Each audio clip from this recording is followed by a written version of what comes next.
What is going on, everyone, and welcome back to the channel for the next installment for Best Heroes and Villains Guide.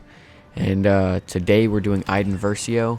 We just covered Han Solo before this one, and I'm kind of excited to get into Iden because while she also hasn't been changed much since like day one of launch, she is a very well balanced character, and she's very easy to play as. You just need to figure out her little, I guess, quirks. She's pretty similar to Han, where the best friend is going to be her blaster, her secondary fire, and then just the ridiculous fire rate of her primary fire.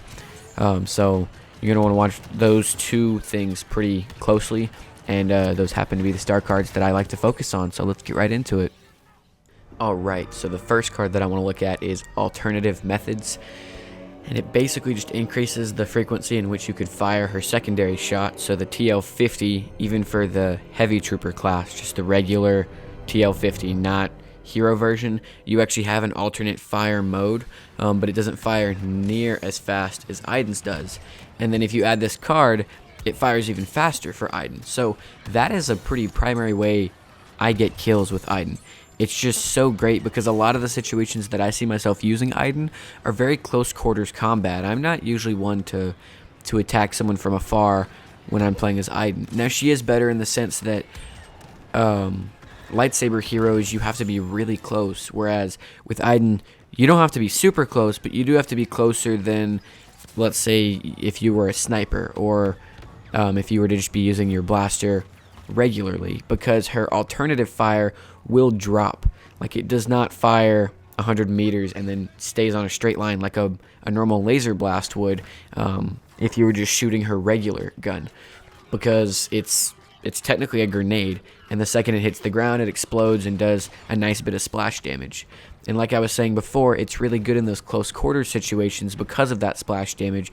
You can affect up to 5. I mean, 5 is usually how many I'm affecting if I'm shooting in a tight corridor or a hallway or just an area where there's a lot of enemies. I usually hit anywhere from 3 to 5 people. Now, there's no limit on how many you can do damage to. It is still an explosive, so you can damage anyone that's in the radius of its explosion, but you're not usually going to find more than 5 opponents that tightly packed together, unless it's something like Jabba's palace, where they're all trying to get through one little entrance just to progress to the next part of the palace.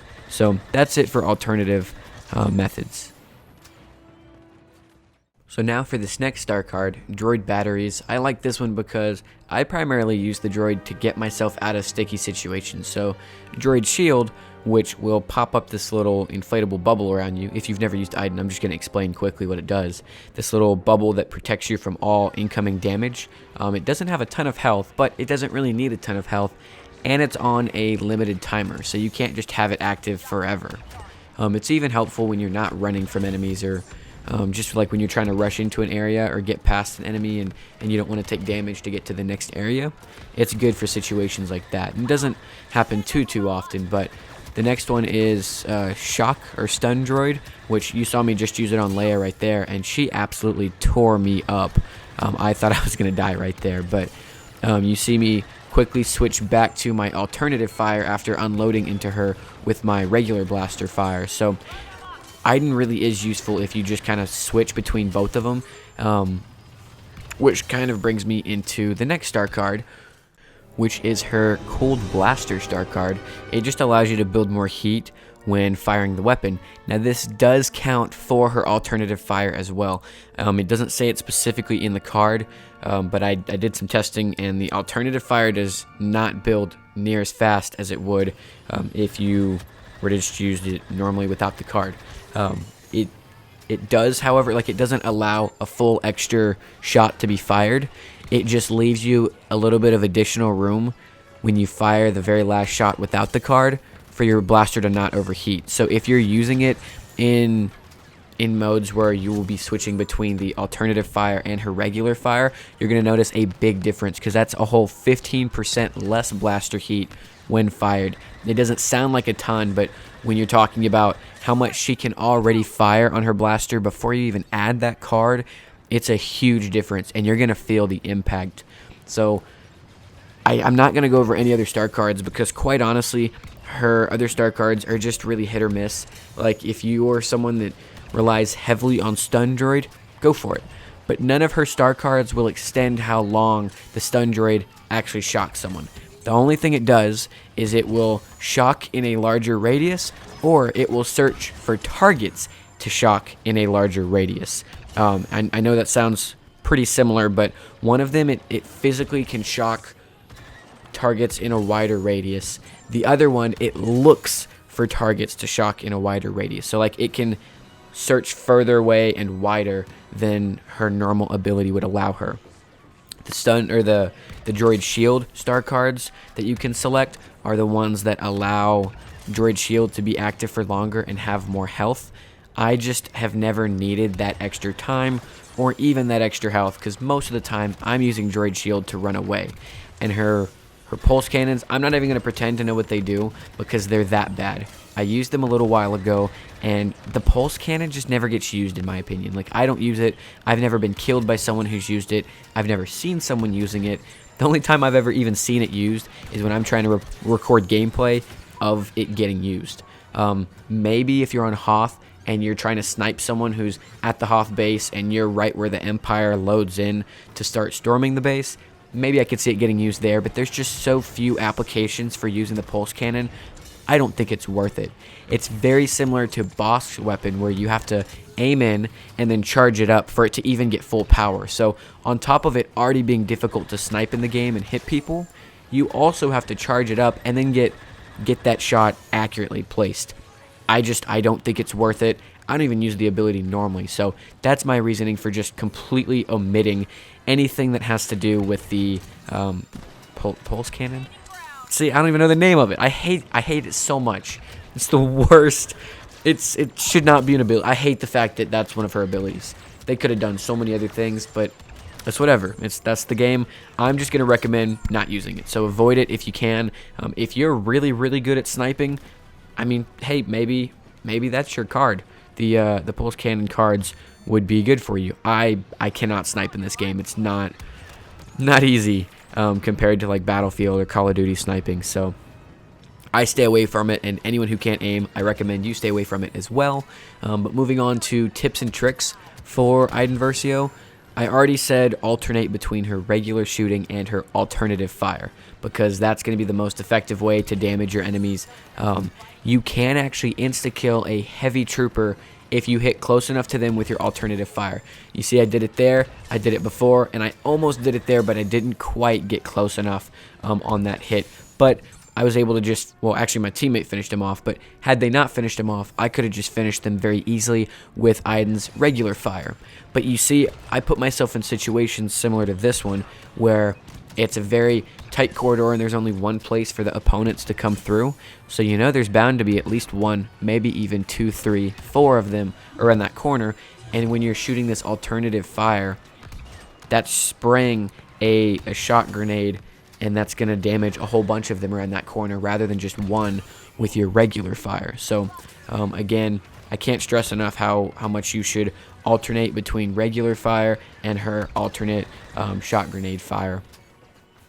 One thing to note about the stun droid is it does not increase the damage you do. Like, if there's an opponent that is stunned by your droid and you're just unloading into them, you're not going to be dealing any more damage to them as opposed to if they were not shocked and they were just standing still letting you shoot them.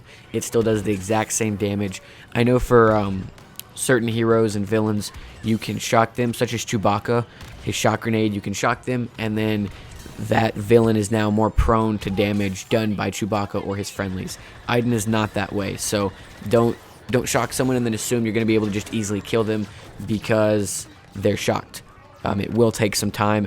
I have never been able to shock a hero and then completely just eliminate their health right then and there. I'll usually shock them, roll around, unload into them obviously while they're standing still, but then once it seems like the shock is about to wear off, roll around and try and distance yourself. That way you can use your alternate fire or your regular fire. But speaking of the alternate fire, when you're facing heroes with sabers that are able to just block all of those shots with your regular gun, you're going to want to use that alternate fire. You see, I'm just kind of unloading into Yoda right here. had some assistance from Maul, but I ended up getting the kill because of how much damage that explosive alternate fire does. It is going to be key when taking down those Saber heroes. It truly is like a lifesaver to use. Another thing to think about when you're playing as Iden is she only has a maximum of 650 health. Now, she can regenerate a solid bit of it if you start taking damage.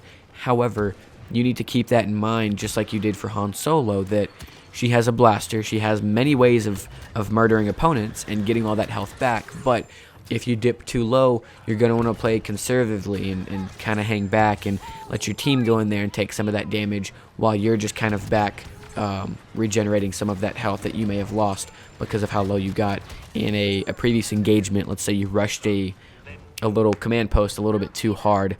You just need to hang back, let that regenerate, and then you can continue pushing as you normally would have. I don't think there's really anything else to talk about as Iden. She's kind of self-explanatory. If you've played as a heavy and have gotten to the TL50, it's just like playing as a heavy with more health. Your alternate fire is a saving grace because it shoots faster and it doesn't build a ton of blaster heat, especially with the star cards. Whereas if you're playing with the heavy and you use the alternate fire, it takes a lot more heat out of your gun. So you may want to just play around with the heavy a little bit before you try attempting Iden and get used to that TL50. Another thing is Iden's TL50 is very, very accurate. You can fire a lot of shots in pretty much a laser bolt dead eye formation instead of very wide expanding formation. So that's really all I've got for Iden. I hope you enjoyed, and if you've got any questions at all and you think I've left something out of this video, leave a comment for me down below and I'll respond as quick as possible. Anyways, that's it for this one, and I'll see you on the next one. Peace.